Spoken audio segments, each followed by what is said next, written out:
I go for refuge and enlighten to the Buddha, the Dharma, and the Sangha. My accumulation of practice is giving and so forth. May I become a Buddha to benefit all sentient beings. I go for refuge and enlighten to the Buddha, the Dharma, and the Sangha. My accumulation of practice is giving and so forth. May I become a Buddha to benefit all sentient beings. I go for refuge and enlighten to the Buddha, the Dharma, and the Sangha. My accumulation of practice is giving and so forth. May I become a Buddha to benefit all sentient beings. Om Ye Dharma Hetu Bhagavan Hetum Desham Tathagato Yamata Desham Chayo Niroda Evam Padi Mahashamanaye Swaha.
Everything is the nature of emptiness, surfaceness, transcending soul is absolute peace.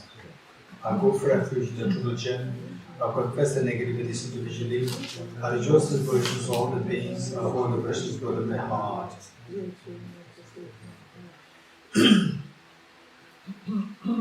Okay. The method of equalizing exchanges of others. This method has 9 steps. 9 steps. We need to know the 9 steps on the fingertips. The first one, equalizing self and others. Number 1. Step 1 is equalizing self and others. Interval, Bashin Yamba. Equalizing self and others. Then number 2, reflection on the demerits of cherishing oneself. Reflection on the demerits of cherishing oneself. Number 2. Number 3, reflecting on the merits of cherishing others. Reflection on the merits of cherishing others. Number 4 and 5 together is Tonglen practice. Tonglen. Number 4 is the practice of taking the sufferings of others. The practice of taking the sufferings of others with emphasis on compassion. The practice of taking the sufferings of others with emphasis on compassion. This is number 4. The practice of taking the sufferings of others with emphasis on compassion. Number 4. Number 5. Giving your happiness, the practice of giving your happiness to others. The practice of giving your happiness to others with emphasis on loving kindness. the practice of giving happiness to others with emphasis on loving kindness. Number 5. Number 6, the actual exchange of self and others. The actual exchange of self and others. Number 6.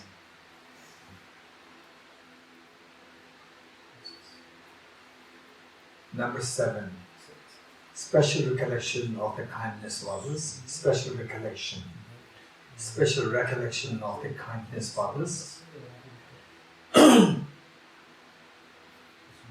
Number 8. Number 7, special recollection of the kindness of others. Special recollection of the kindness of others. Number 8, altruism. Number 9, bodhicitta.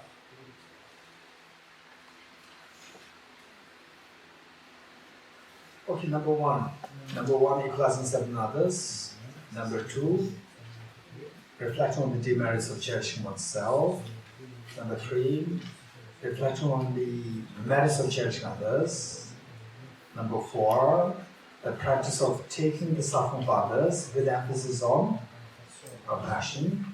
Number 5, the practice of giving happiness to others with emphasis on loving kindness. Number 6. And number 6, what is number 6? Actual exchange of self and others. Number 7, special recollection of the kindness of others. Number 8, altruism. Number 9, bodhicitta. Okay, very good.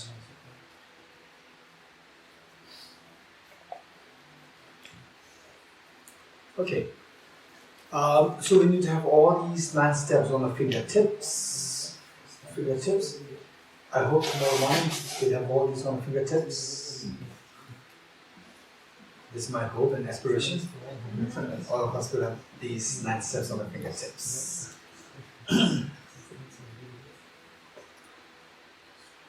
Okay, number 1, equalizing exchanges. No, the number 1 is number 1. Equalizing self and others. Equalizing self and others. Okay, number 1, equalizing self and others. Just I will share with you that the difference between the meditation on bodhicitta and the meditation on emptiness. Bodhicitta practice, you can be as creative. Bodhicitta practice, of course, both are analytical meditation. Both meditations are analytical meditation. The difference is, for the bodhicitta practice, meditation, you can be as creative. You can be as creative, bring your own experiences. So here, I'm sharing my experiences, which I read, which I've seen, which I experienced myself. All these I share on the instructions will be on the basis of my own personal encounters, experience, what I read, what I met, what I seen, and so forth. Now, from this you can design your own practice, but be creative. For the bodhicitta practice, you can be as creative. You can take the experiences what you've read, which I have not read, or you've seen, which I have not seen, which you've experienced, which you have may not experience. So these you have to bring, and of course some of the stories, some of the anecdotes, which are very powerful, you can use them as well. And then what you have gone through your own experience in your life, you can bring them in meditation. You can be as creative. For the emptiness meditation, don't be creative. If you are creative, why I'm saying this is the bodhicitta is something that is a matter of the compilation. We have never compiled all these experiences before. But when I share this, you will say, yes, I also encountered a similar experience. We all have such experience. But the emptiness, this is a land where we have never been before. Therefore, if you try to be creative, you can end up in the terrorist scams. They can be very dangerous. You can fall into nihilism very easily. For emptiness, don't be creative. Don't try to create your own thoughts. You will never reach to emptiness.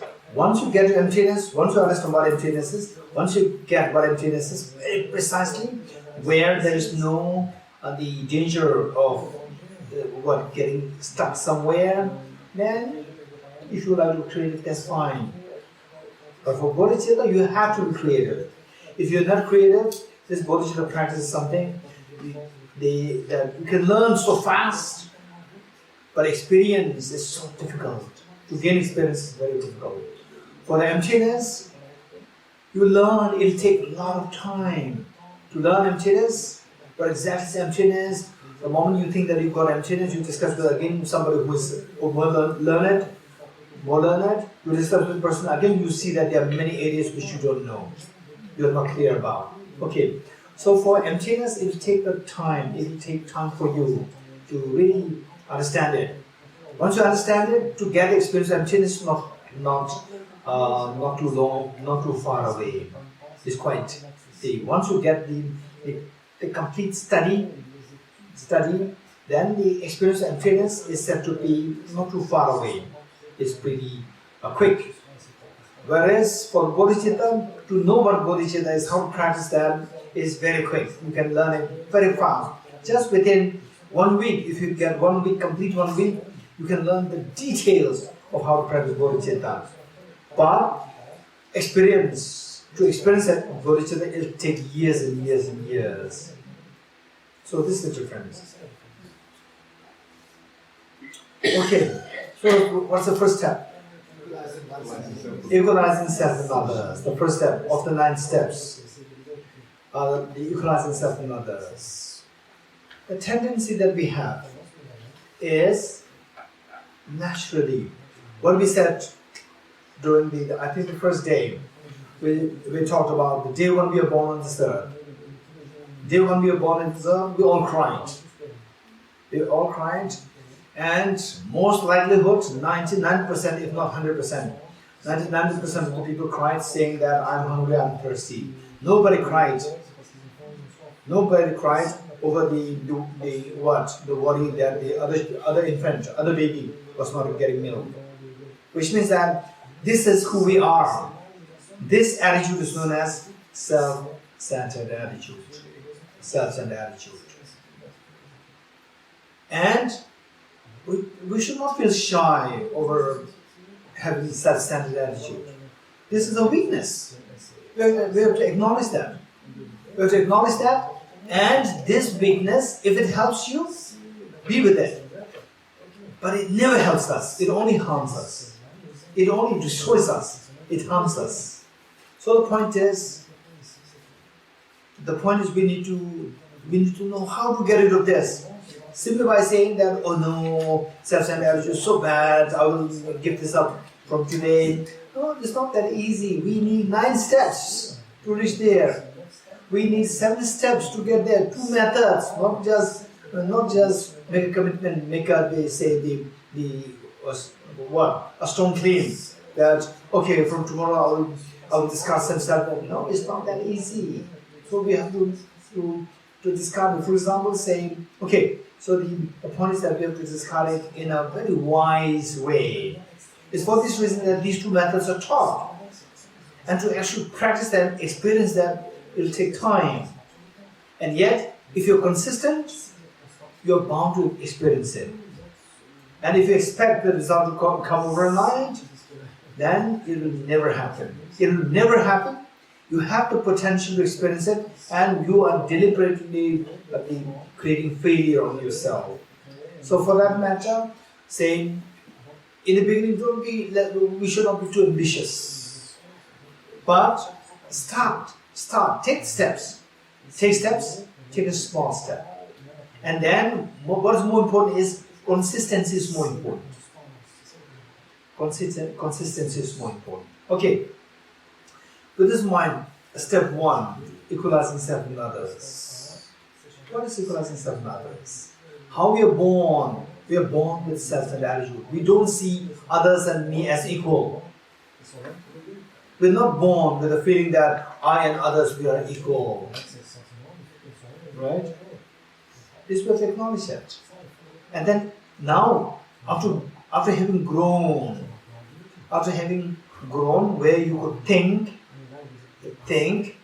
we can calculate.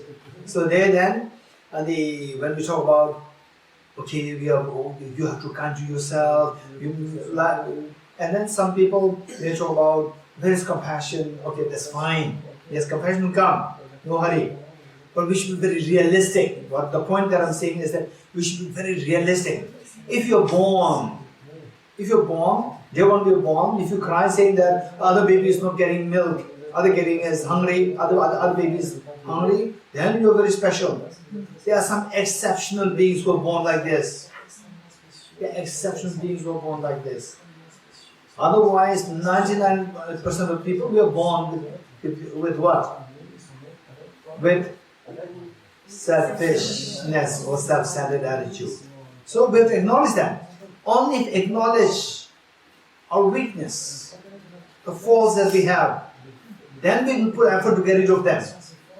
Okay, so the first step is, okay, henceforth I will cherish others more important. I learn from His Holiness the Dalai Lama, be compassionate. If you really want to give me a gift for my birthday, the best birthday gift is compassion. Oh, from tomorrow I'll prepare compassion. I'll never cherish myself. It's just words. It will not happen. So we have to take steps. The Buddha taught Gati Bodhi Swaha. No, it's Gati, Para Samgati, Bodhi Swaha. This is reality. If it is that easy, then the Buddha would make the mantra very short. Gati Bodhi Swaha. But the mantra is very long. Gati, Para Samgati, Bodhi Swaha. Which means that we have to take steps. It's the reality.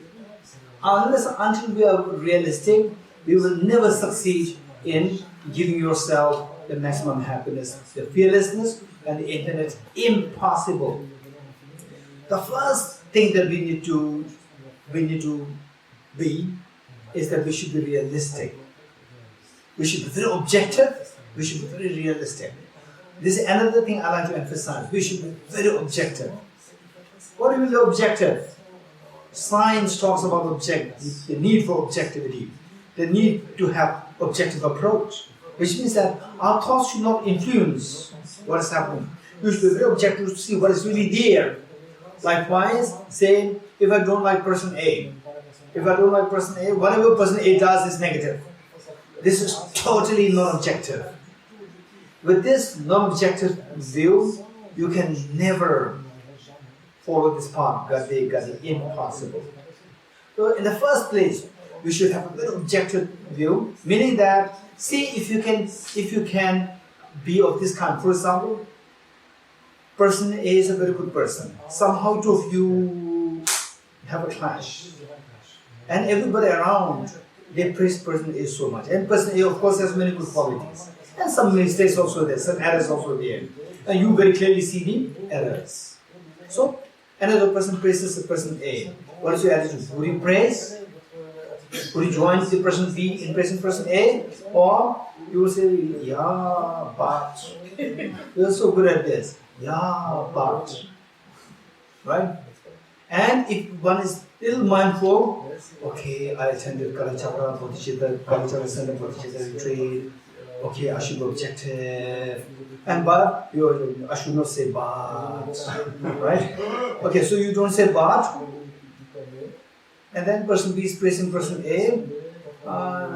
If you want to say but is coming up. But because of Kalachakra Bodhicitta retreat, so you cannot say this. But then you cannot say good things also. Actually, there are so many good things with person A. You can say good things. You start to be neutral, right? Oh, you have to say good things. Kalachakra Center, you learn that. You have to say good things. You should be objective. No. So look, there's entanglement happening in your mind. What is that entanglement? Self-centered attitude. Self-centered attitude can manifest in many forms. It's not that I want it first. Okay, it's very obvious. But it can manifest in many subtle forms. When you dislike the person, you don't praise. Forget about praising. Forget about praising. Even to maintain neutral is very difficult. This is who we are. Self-centered attitude. Whereas, if person A and you have a big clash, and the person A praises you, you're very happy. But you don't want to praise person A. This is how biased we are in our thinking. We're so biased in our thinking. So the first step is to equalize the self and others. Equalize the self and others. How to equalize the self and others? This is a question. This is a question. Okay, one is the very natural instinct that we have. For example, just rationalize. So therefore in the Buddha's teachings, there's a tremendous emphasis on rationality. To use the rational thinking. This is so much emphasis. Common sense. Rational thinking is nothing. Common sense. You use common sense. So then, if somebody asks you, okay, it's very scorching, under the scorching heat, scorching sun, we're all very thirsty. Okay, who likes to have? I have only one glass of water. Who likes to have the glass of water? What do you say? I, me. And the Sophie may say, okay, anybody? Right? Okay, anybody? Okay, it depends on how thirsty you are. You're getting it? Okay, it depends on how thirsty you are. When your thirst is 20 degrees, 20% thirsty, you say, yeah, okay, give it to friend. Give it to all. Or give it to anybody. Right? When you're 50% thirsty, some people say, I like to have it. And some people say that, okay, we are saying, but I like to have it. 80% thirsty, majority, 99% people said, I like to have it, impulsive, instinctively. Then if you're 95% thirsty, finish. Everybody will jump to this. They will even not listen to what you're saying. They will jump to this. This is how our mind is so biased. There's no sense of equality between you and others. We see that. Why you? If somebody asks you, why you? What's the answer? What's the answer? Think about it. What's the answer? Why you? I like to have it. I like to have it. Why you? If somebody asks you, what's the answer? No? Huh? Yes? Sophie? Because I am thirsty. Yes, because I am thirsty. The next question. Shah is thirsty? You say, yes, he's also thirsty. Who likes to have it now? I will have it. Why you? Again you say, I'm thirsty. If this is the reason, if this is a valid reason, then anybody who is thirsty should get it. Even Charles is also thirsty. Thomas is also thirsty. Kadir is also thirsty. Kadir is thirsty, right? Yes. So everybody is thirsty. Why you? Right? Again, and if the degree of the thirst increases, if the degree of thirst increases in you, 50, 60, 70, then somebody says, who has have it? I like to have it. And so why you? Shut up. Why you? Shut up. Okay, which means that I don't want to go for any reasoning. I'm thirsty. Which means I am more important than others. You're getting it? This is who we are. Who we are, but this is not who you really are. This is your temporary reality.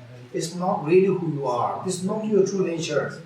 This is the advantage nature of yours. This is where the inequality, our mindset is designed. Our mindset is such inequality. Sense of inequality between you and others. Okay, so now with this, what we need to think is that before we actually hit, before we actually stricken with such acute pain, agonizing pain, like acute hunger, thirst, fear, and so forth, while we're still very calm, peaceful, where the pain is like manifesting, the pain is less. So there, what is very important for us to do is to think of these things. Think of these things when you are not in the grip of acute pain. So there you can think, okay, in case, if there's a situation where I'm very thirsty and others also very thirsty, who else have to sponsor? I will say me. Why me? Because I'm thirsty. They're also thirsty. Yes, we're equal. We're all equal in being thirsty, and both of us, we don't want to be thirsty. That's true. But then, what is my response? Again, who else have it? Again, I like to have it. Which means that, again, a sense of I am more important is there. Okay, this is how we need to think, and then see that there's no basis for me to claim the water for myself. We are all equal. We are all equal. We never thought about this before. We never thought about this before. Because of this, the self-centered attitude is always getting the upper hand. It's always getting the upper hand. It always predominates. It dominates our thinking. So whereas the more we think about this, the more we think about the rationality, the good thing is that the self-centered attitude, it does not have a solid ground.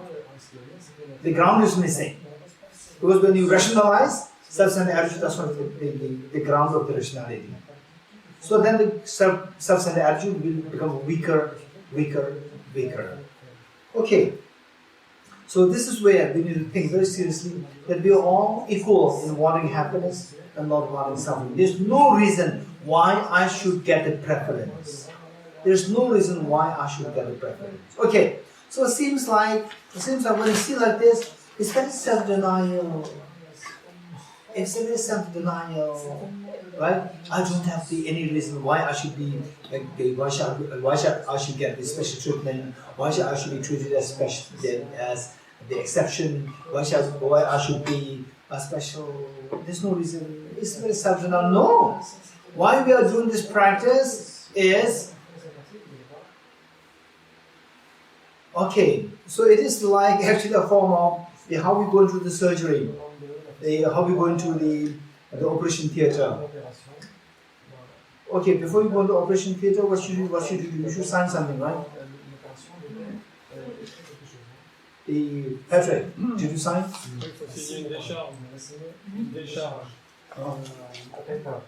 You have to, yes, Patrick, did you sign last year? What is that? I'm going to be happy, or what did you sign? If I'm happy, you are responsible, or what did you sign? If something goes wrong, I'm responsible. The doctor's not responsible. You're getting it? Which means that you are taking a risk. Risk for what? For a better good. Right? Because I have this ailment, I want to get into this ailment, and this the doctors can help me, but anything will go wrong.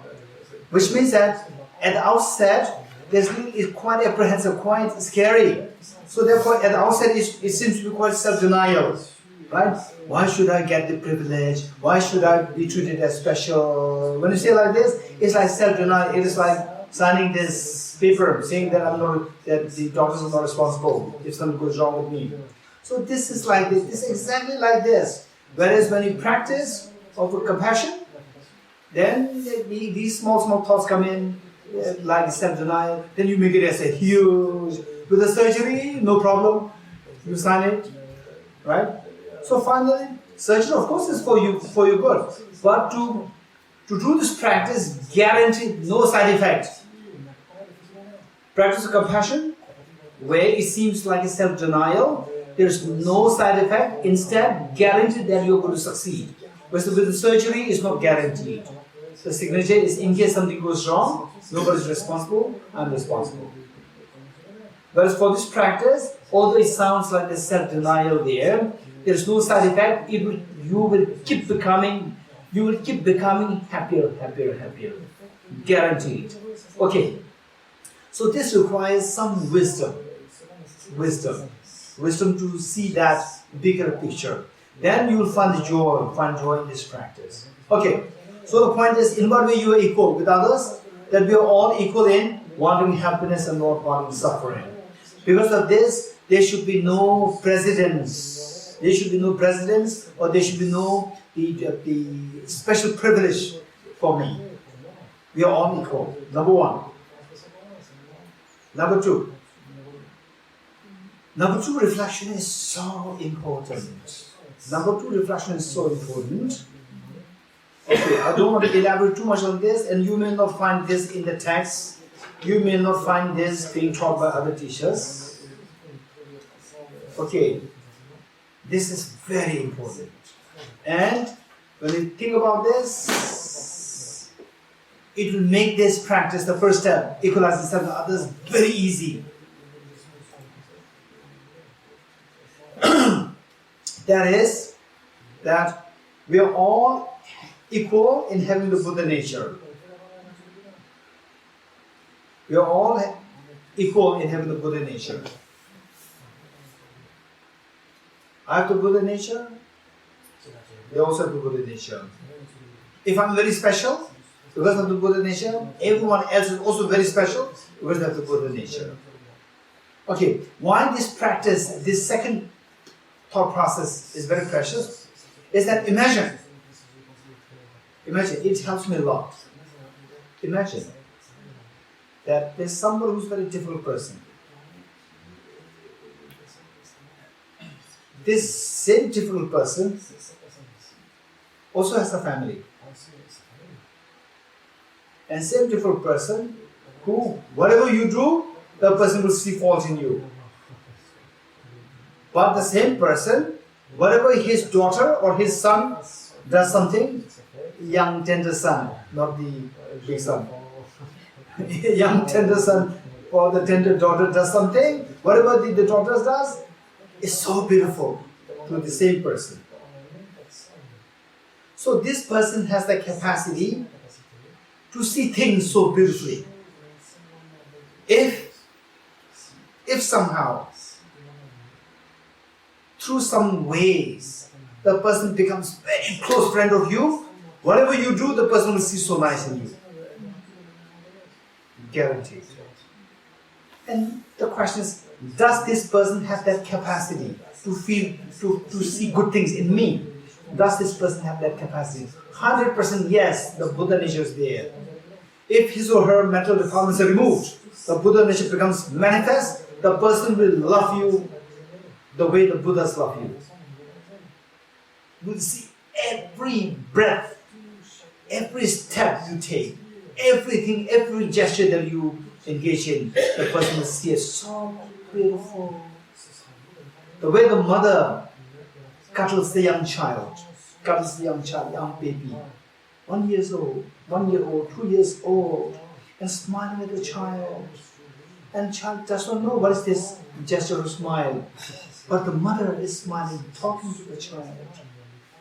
Just giving everything. This is exactly this person. If the Buddha nature becomes manifest, this person will manifest love and affection 1,000,000 times more powerful than how the mother displays love and affection to her, the infant in her laps. And this just is so important for us to just let this. Just imagine that this person, if the mental defilement is removed, if the Buddha nature becomes red, naked, the Buddha nature inside becomes naked, what will the person's reaction towards me? What will the person's reaction towards me like? What is that reaction like? So embracing, so embracing. The Buddha Shakyamuni, imagine the Buddha Shakyamuni. If he's alive today, of course he's alive. If we have the karmic, if our karmic purification is there to see the Buddha right today, whatever wrong things that you do, in the eyes of the Buddha will just be there to embrace you, will never dump you, will never abandon you, will forever just embrace you with love and affection. Can you imagine this? Can you imagine that? If you can imagine that, the same person who now we revere as the Buddha, who we are so confident that no matter what I do, this Buddha will be forever there to forgive me and embrace me, love and affection. This same person, many eons ago, was worse than the difficult person that you are facing with now. Where whatever you did, just now today known as the Buddha. Many eons ago, he would see everything negative in you. And today, his Buddha nature came out fully, and he says, whatever you do, that's so nice, and he's there to embrace you. This is the change possible. And even this difficult person that we're seeing now, guaranteed that if the Buddha nature inside comes out, will embrace you fully, more powerfully, more affectionately than how the mother cuddles and embraces the child. Okay, if you think in this way, it's extremely powerful. The moment you're able to think that, I also have the Buddha nature, other person also has the Buddha nature. If these two Buddha natures become manifest, they will like, okay, sometimes it will be good. But they say in the family, two sisters, two young sisters, they have jealousy towards each other. Do you know that? Not all. Right? And two brothers, they have jealousy towards each other. And brother, sister, there's also sometimes jealousy towards each other. But it's not always the case. In some cases, the two sisters, they are so affectionate towards each other. They cannot separate from each other. Whatever the elder sister has is for the younger one. Whatever the younger one has is for the elder one. So beautiful. Okay, so for the Bodhicitta practices, it's so important to whatever things that you see, good things that you see, particularly relationships, the parents and children relationship, brother-sister relationship, sister-sister relationship, and so forth, these we must observe so well. This is so important. So just look at these. Say the elder sister succeeds in her studies, becomes so famous, and the younger sister will take pride in this, and some younger sister will be jealous. Everybody is praising the elder sister, nobody is praising the younger one will be jealous. And in some cases, the younger one will take pride in the elder sister's success. She's so happy. She's more proud to see that her sister is successful than to see herself as successful. It's also there. So take this as an example. If this is what is happening, this is because this indicates the love between the two sisters is so genuine. If the love is there, it's so friendly, so loving to each other. Once the other sister becomes more successful, other brother becomes more successful, and all the attention goes towards the other side, then you become more jealous, which means your earlier love is not so pure. When the pure love comes out, when you see the other person successful, you will find even greater joy. So what is that pure love? The Buddha nature. When it manifests completely, this is the purest of the love. With this, the other person will just come to embrace you with total love and will sacrifice everything for you, defend you. Okay, if you can imagine this, then instantly the discrepancy, the gap between you and others, it will dissolve. You just feel like two very affectionate sisters, like two very affectionate brothers. At times, when the affection is so close, they are even to the extent of sacrificing their lives. They feel so happy to sacrifice their lives for the other sister, for the other brother like this. It's all because of the purity of the love. And this purity of love, the purest form of this love is the Buddha nature when it comes out. So just imagine, even this person, difficult person, also has his Buddha nature. And just imagine, if this Buddha nature comes out, what is that like? It's beautiful. The person will, no matter how difficult I am, at the moment we say difficult person, there, for that person you are the difficult person. However, no matter how much I'm difficult to that person, this person is going to embrace me. It's so beautiful between the two of us. There's no chasm, there's no discrepancy. Both of us will be so happy to. The more the success that I see in that person, the more I feel happy, the more proud I feel. It's so beautiful. This is extremely powerful to dissolve this sense of self-centered attitude. that I'm not getting the attention, all attention is going to the other side, then you become a little uneasy, which means that self-centered attitude is very strong. Okay, so self-centered attitude is one which destroys us. So with this exercise, we can see that that you also just imagine if there is somebody who everybody respects, and yet that person is ready to sacrifice everything for you. If this was happening, what would be your reaction? Would you feel jealous towards that person? No, because that person is ready to leave everything for you. This is amount of love that the other person feels towards you. When you feel that, automatically from your side, you will also drop the jealousy, you will also drop the self-centered attitude with respect to that person. Okay, this is how if we can reflect. So, now this is point number 2. Then the next point is, but the person still, still difficult. Difficult means, what made the other person difficult? Because the other person's self-centered attitude. The self-centered attitude is the weakness of the other person. This is not the true nature. From this, we should be feeling compassionate towards this person. Somehow he is very smart. He gets rid of all the self-centered attitude. He will come to embrace you. Amazing. This is not who he is. His true nature is the nature to embrace me.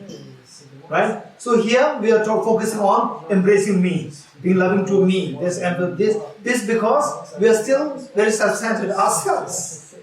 This is how we have to begin. Right? Okay. So with this, you reflect on these 3 points. Then gradually we have to think more. The idea is think more. Analytical meditation. Meaning, meditation is familiarization. Familiarization by means of analysis. You keep on doing the analysis to familiarize in this thought process. The more you familiarize in this thought process, automatically the feeling of the equality between you and others will come to you stronger. Okay. And oftentimes we may think that okay, yeah, these are all very good ideas, but practically, I have to live in the 21st century, where there's so much of competition. This is very good.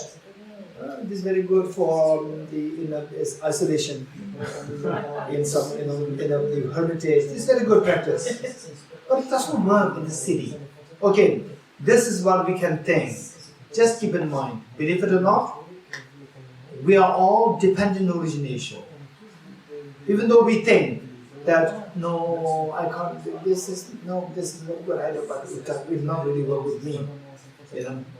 I'm very short-tempered person, I'm very the angry person, I'm very selfish person, it will not really work with me. No.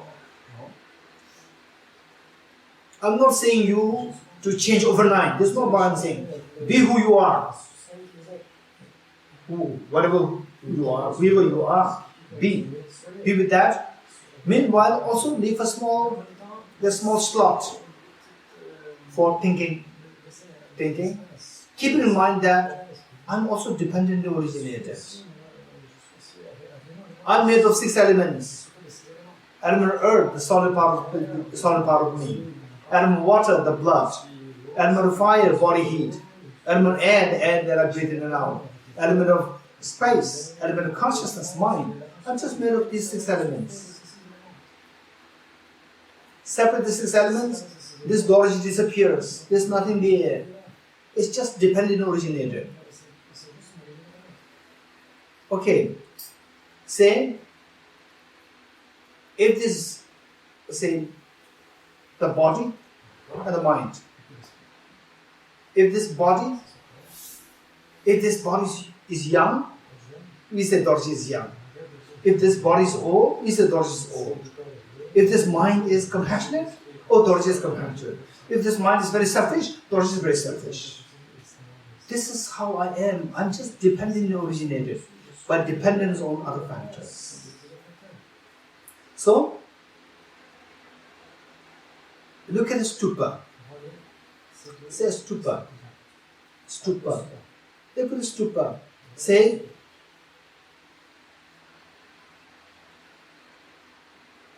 there's a very old stupa, worn out stupa. What makes the stupa worn out?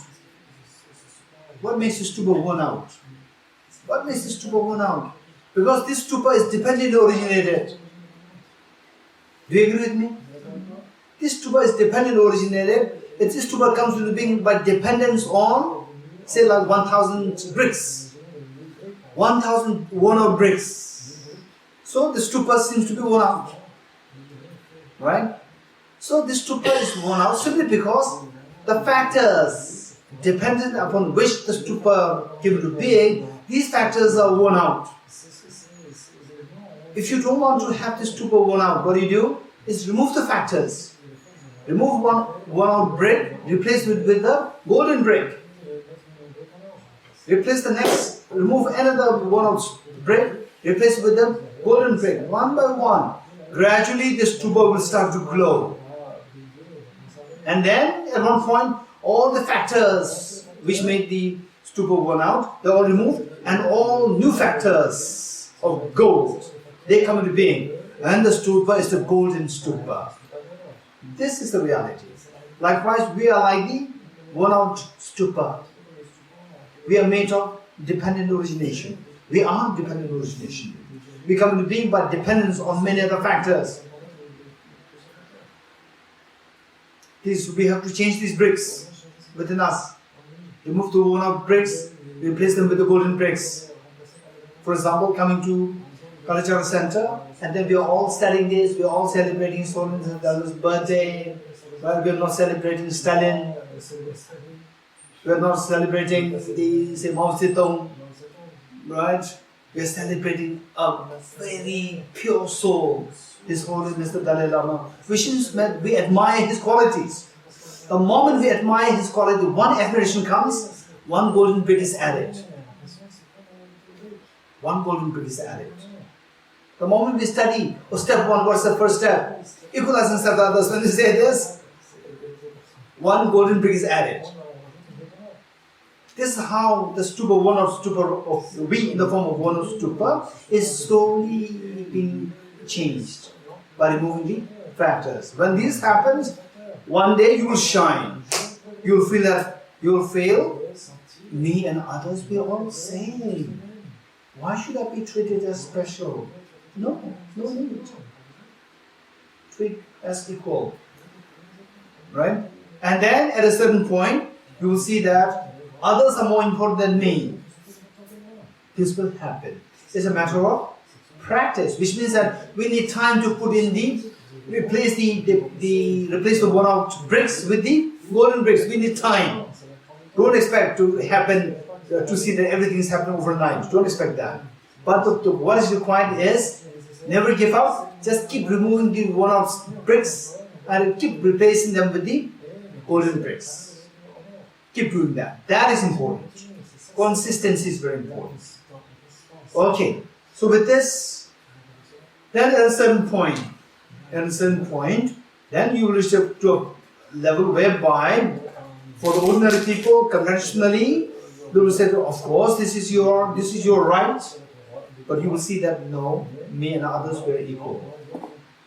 Okay, to share the anecdotes. So all these must be supported by anecdotes, real life anecdotes, not just the created or what do you call it?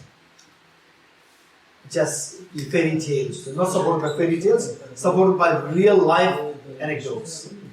Okay, there was once, I think which His Holiness got an interview, I don't remember that too well.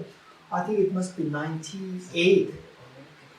98, His Holiness got an interview. His Holiness, the 98 got an interview. He passed away many years ago. Before he became His Holiness got an interview, when he was very young, nobody in the monastery, outside his class, nobody knew that he was such a great scholar. Because he always maintained humility, very humble. Okay, to cut story short. Then finally when he was sitting for the final Geshe degree, so then he had to come out in public, like thousands of monks had to come out. All the monks, simply by hearing the voice of somebody's voice, they can figure out who the monk was. Particularly those very bright ones, they shine because of they're given very very good answers and elegant answers, very smart answers. So everybody knows, they're very familiar to the voice. One time, when the questions were thrown to him and his colleagues could not give the answers, he would give the answers, sitting for the final Geshe degree. Say, where like 5, 6 monks are there sitting for their final degree, and all the monks are debating against them. Then he would give answers. And many of the monks who were outside his class, who's this? We never heard this voice. And the answer is so precise, so smart answer. Who's this monk? They came, they realized the humble monk. The one who's always humble, they did not really expect him to be a good scholar. He was given the answer. Okay, so then he became very famous, very popular, and then gradually he became the abbot of the Kalachakra College, and then he was in the line of the Gueshe. Then at one point, way before he became the Gueshe, he was one of the former abbots of Kalachakra College. And in those days, like very likely 1970s, the situation of the Tibetan was so poor, financially so poor in 1970s, just escaped, just like about 10 years escaped from Tibet under the Chinese rule. So they escaped to India, and the financially everybody is so poor. And he being a very famous and also very great teacher, and then he had his attendants, young monks who have the muscles, right? So, because they financially were so poor, we did not have the opportunity to buy tickets, train tickets for AC, no money. So everybody has to rush into the cabin, rush. Whoever is physically strong will get the seat. Those who are not strong will not get the seat, and everybody rushed into. So this teacher, all his students, very young monks with the muscles, they are there. So he would just wait, and then everybody, Tibetans, Indians, they were all rushing into the cabin because nobody had the proper seat. It's just a third-class seat. So all these young monks, they push all others, and they get a seat, and then they would invite the venerable sir, please get in. So he would ask, what are the other people doing? He knows exactly. Right? He was asking, what are the other people doing? They're also going the same train? Oh, his students, they know what he's saying. He says, yes, sir. Right? The moment he asked, they're also going the same train, and they're pushing all others away to make way for the teachers. Everybody, all these young monks, they are pushing the others, the Tibetan guys, the Indian guys, they are all pushed aside. So the teacher would say, they are all going the same train, or what they're doing. The students, they know what he's saying. Sir, then they relax, everybody. Sir, yes, they are also going the same train. Okay, they also need a good seat. Yes, sir. Right? Why do we need the better seat than them? We are saying, let them go. So all the monks, they come and everybody get in.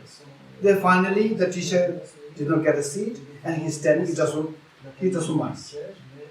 This is the practice in reality. He had such an opportunity to get such a good seat there, but thinking about all others also suffering, we are saying, why should I get a special privilege?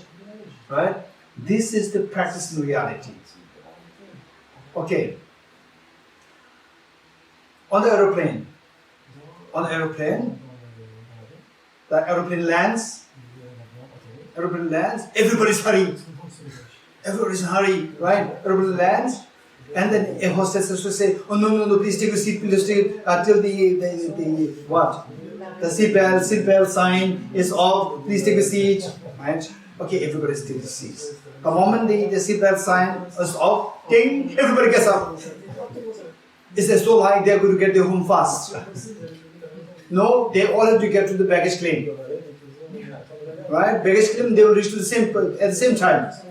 Somebody who is getting the first will not get the bag first. This is our psyche, that I should be first, that I'm more important. This is our psyche. And this psyche is what creates problem on you. That I'm more important. This psyche is the one which is attracting all the fears, unnecessary fears, psychic thinking. This psyche is the one which attracts all the fears. Look, okay, so whereas on the contrary, this teacher is getting a good seat and he's letting go, thinking of the equality of certain others. Okay, so this is how we have to practically in our life, see how we can equalize yourself and others. And with this, the test that you succeed in this is that, okay, for example, the practice speaking on the aeroplane, the moment it lands, then other people they rush, right? And how does your mind also behave? Just check it. This mind also hurries up, right? Which means that you have not passed the test. If your mind is calm, peaceful, we all say, we'll get the baggage clearance in. Even after getting there, still we have to wait, right? A person who got off first may get the baggage last. Right? This is the reality. Right? It's just a common sense. Okay, so where you feel that, okay, let them go first. If this is coming to your mind naturally, you are closer to the success. Where, see, if you somehow, somebody has to have the problem. Somebody has to get the problem. Only if you get first, you will not face the problem. If you get last, you will have the problem. Is this the situation? And still, you say that, okay, it doesn't matter. Somebody has to suffer, whether me, others, the same. If this is naturally coming to you, you have passed the exam. You have passed the test. Till that point, Hais Yoga Tantara, keep aside. Keep aside Hais Yoga Tantara. Right? It's far away. Not even in dream. Right? Okay. Pass this exam, pass this test, then, okay, it's fine. Then see where next to go. What's the next point? Reflecting on the demerits of situation. Hey, tomorrow we have to have all the 9 steps on our fingertips. No. And today's exception, look at the book. Tomorrow, no exception. Hey, look at the book. Yes.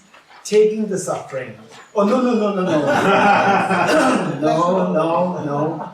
That is number 4. Number 2. Oh, today's exception, look at the book and tell me. Look at the book and tell me.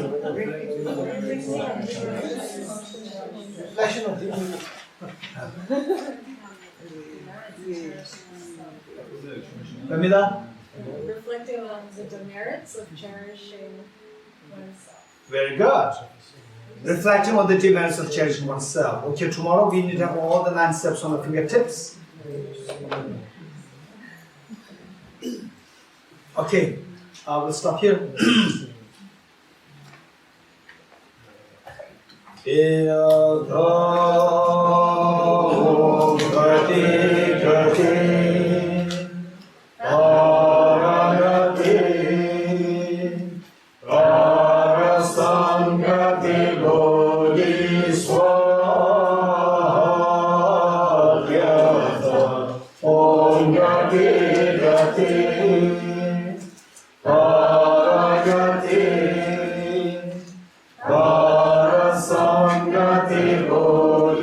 Bodhicittas.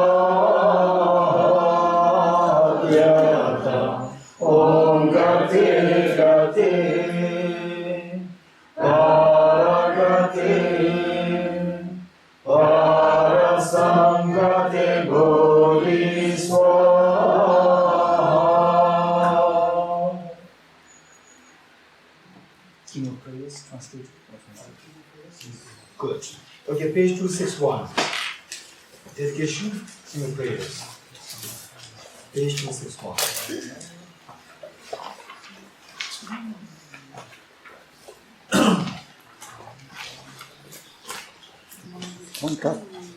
Page 261.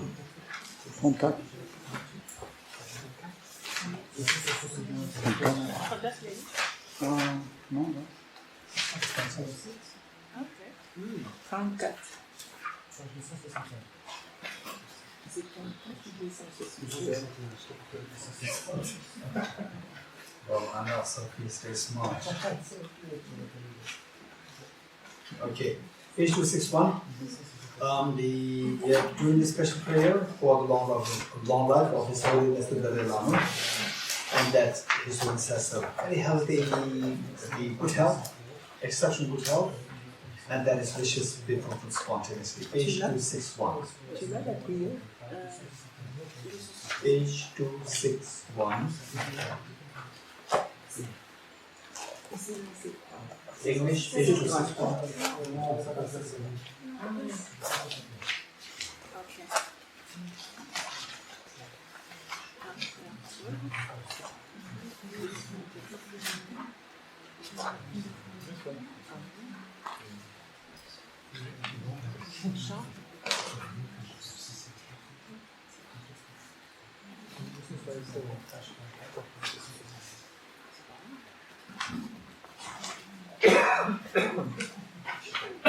Okay, you got it?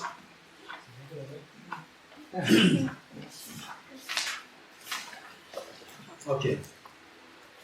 King of Prayers, extraordinary aspiration of the practice of Bodhisattva, Samanthabhadra. I bow down to you for I am a fiduciary. You light amongst humans, concentrating in the present, past, and future, in the worlds of 10 directions. To all of you with body, speech, and sincere mind, I bow down.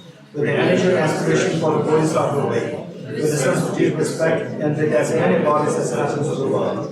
To all you Buddhas visualize as real, I bow down. On every atom of Buddhas, numberless as atoms. Each atom is a voice of Bodhisattvas, and I'm confident in the spirit of all phenomena is entirely filled with Buddhas in this way. With the infinite oceans of praise for you, and the oceans of sound from the aspects of my voice, I sing the breathtaking excellence of Buddhas that celebrate all of you God with bliss. Beautiful flowers in their garden, sweet music sent with words and pedestals, sparkling lights and sublime incense, offer to you the joyous ones. Wine dressed in fabric perfumes, sandalwood powder, heaps of honest Mount Miro, all wondrous offerings in spectacular array, offer to you the joyous ones. With transcendental offerings, careless and vast, profound admiration for all the Buddhas, the strength of compassion in the Bodhisattva way, I offer and bow down to all the joyous ones. Every harmful action I've done, with my body, speech, and mind, overwhelmed by attachment, anger, and confusion, for all these I openly lay there before you. I lift my heart and rejoice in all the merits of the Buddhas and Bodhisattvas in 10 directions, of solitary answers, here are still training, and those beyond, and for ordinary beings. You who are the bright lights of the world in 10 directions, who have attained the Buddha's omniscience through the stage of awakening. For all you who are my guides, please turn to Supreme Will of Dharma. With palms together, I have earnestly request you who may mature as Parinirvana. Please stay with us for eons, numberless atoms in the world, for happiness is welcome of all sentient beings in samsara. Whatever slight merit I may have created, I pay homage, offering, and acknowledging my faults, rejoicing and reflecting that the Buddha still teach, and updating all this for the full awakening of all beings. May you Buddhas now living in the worlds of 10 directions, and who go on to freedom in the past, accept my offerings, and those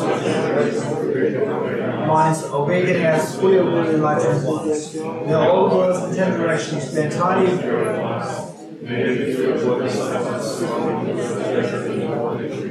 May as many beings as exist in 10 directions be always well and happy. May all samsaric beings live in accord with the Dharma, and may every Dharma wish be fulfilled. Remember my past lives in all previous existence. May I practice the Bodhisattva way, and thus in each cycle of death, my vision birth, may I always abandon the household of life. And following in the footsteps of all the Buddhas, and perfecting the practice of Bodhisattva, may I always act without error or compromise, with ethical discipline, faultless and pure. May I teach the Dharma in the language of gods, in every language of spirits and nagas, of humans and of demons, and in the words of every form of being. Right? Gentle-minded, cultivating the 6 paramitas, and never forget Bodhicitta, and completely cleanse without omission every negativity and all obstacles that awaken mind. I traverse all lives in the world, through karma, afflictions, interfering forces, just as the lotus blossom undisturbed by the water's wave, just as the sun and the moon move unhindered through the sky. I ease the suffering in the lower realms and in many directions and dimensions of the universe. I guide all sentient beings in samsara to the pure bliss of enlightenment and be a worthy benefit to them as well. I practice constantly for aeons to come, perfecting the activities of enlightenment, acting in harmony with the various dispositions of beings, showing the ways of a Bodhisattva. I always have the friendship of those whose path is like mine, and their body, words, and also mine. We will practice together the same aspirations of activities. I always need a spiritual mentor and never displease the excellent mentor who deeply wishes to help me and expertly teaches the Bodhisattva way. I always directly see the Buddhas, masters, and served by Bodhisattvas without cause of discouragement for aeons to come, and I make extensive offerings to them. I hold within me the Buddha's genuine Dharma, illuminate everywhere the teachings that awaken, embody the realization of Bodhisattva, and practice earthly in all future eons.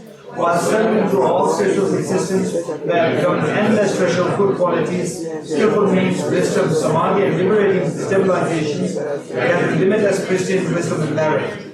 On one atom I shall see the Buddha feels numberless atoms, inconceivable Buddhas among Bodhisattvas in every field, practicing activities of enlightenment, perceiving this in all directions. I dive into the ocean of Buddha fields, each an ocean of 3 times Buddhas in the space of wisp of air. So I too will practice for an ocean of aeons. Thus I'm continually immersed in the speech of the Buddhas, expression that reveals the ocean qualities in one word, the completely pure, elegant of all the Buddhas, communication suited to the varied tendencies of beings. With strength of understanding, I plunge into the infinite and enlightened speech of the Dharma of all Buddhas in 3 times going to freedom, who continue to turn to the Dharma methods. I shall experience in one moment such vast activity of all future eons, and I will enter into the eons of the 3 times in but a fraction of a second. In one instant, I shall see all those awakened beings past, present, and future lives amongst humans, and with the power of the illusion-like stabilization, I'll constantly engage in an inconceivable activity. I shall manifest upon one single atom the array of pure lands present, past, and future. Likewise, I shall enter the array of pure field in every direction without exception. All my guides, those lives of this world who are yet to appear, those sequentially turning to wheels of complete awakening, those who reveal nirvana, final perfect peace. Now achieve the power of swift magical emanation, the power to lead to the great vehicle through every approach, the power of always beneficial activity, the power of love pervading all realms, the power of all surpassing merit, the power of supreme knowledge unobstructed by discrimination, and through the power of wisdom, skillful means, and samadhi, and achieve the perfect power of awakening. Purifying the power of all contaminated actions, crushing the power of disturbing emotions that will root, diffusion of the power of interfering forces, I shall perfect the power of the Bodhisattva practices. And purifying the ocean of worlds, and I am free in the ocean of beings, and I clearly see in the ocean of Dharma, and I realize the ocean of pristine wisdom, and purifying the ocean of activities, and I fulfill the ocean of aspirations, and I make offerings to the ocean of Buddhas, and presence without discouragement for the ocean of aeons. To awaken fully through this Bodhisattva way, I shall fulfill without exception all the diverse aspirations of the awakening practice of all Buddhas go to freedom in the 3 times everywhere. And in order to practice exactly as the wise one, or Samadhi, all embracing good, elder brother of the sons and the daughters of the Buddhas, I completely dedicate all this goodness. Likewise, I dedicate just as the Super Samadhi, the pure body, speech, and mind, pure actions, and pure Buddha fields. I shall give rise to aspirations from the judiciary, for this Bodhisattva practice of all embracing good, to perfect these practices without discouragement or pause in all future aeons. May my pure activities be endless, my good qualities boundless, and through abundant immeasurable activity, may actualize infinite emanations. Limitless is the end of space, likewise limitless are living beings, as limitless are common afflictions, then aspirations reach the limitless as well. One may offer to the Buddhas all wealth and adornments of infinite worlds in 10 directions. The one may offer during eons numberless atoms of the world, even the greatest happiness person aspiration, and one who has awakening, give rise to faith just once, is far more precious merit. Those who make this heartfelt aspiration for the Bodhisattva way will be free of all lower rebirths, free of harmful companions, and will quickly see Amitabha infinite life.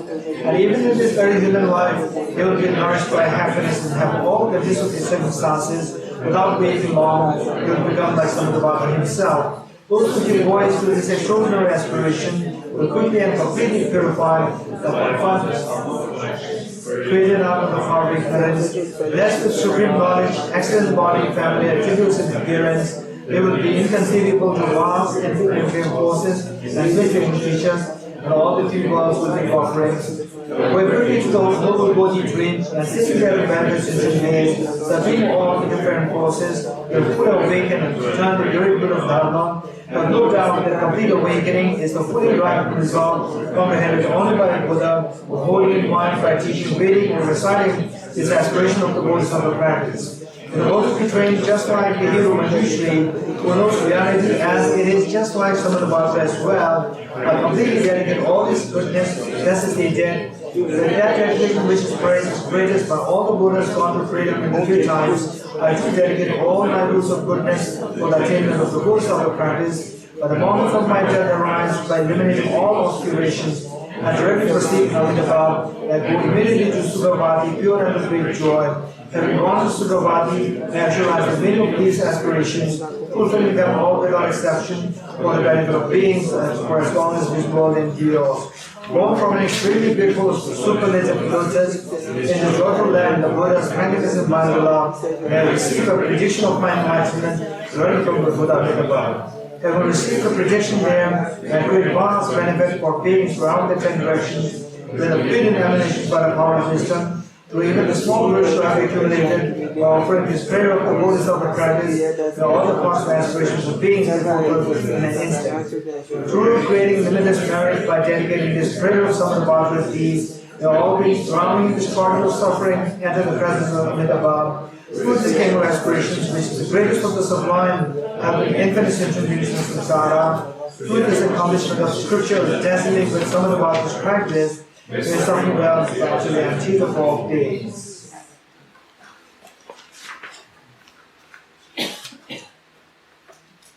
Okay, let us turn to page 286. The third stanza, we'll read from there. The path of union when 286.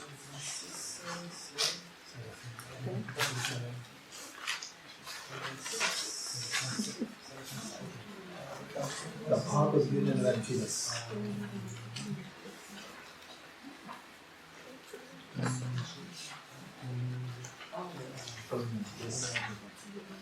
Okay, page 286, the third stanza, we'll read this together.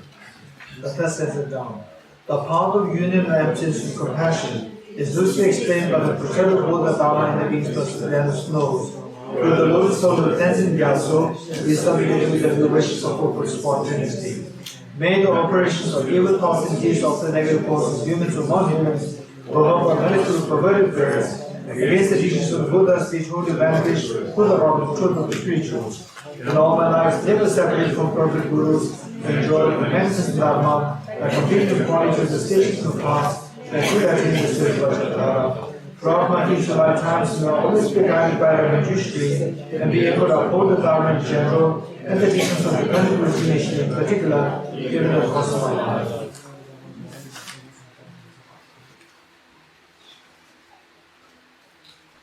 Okay, 2 prostrations.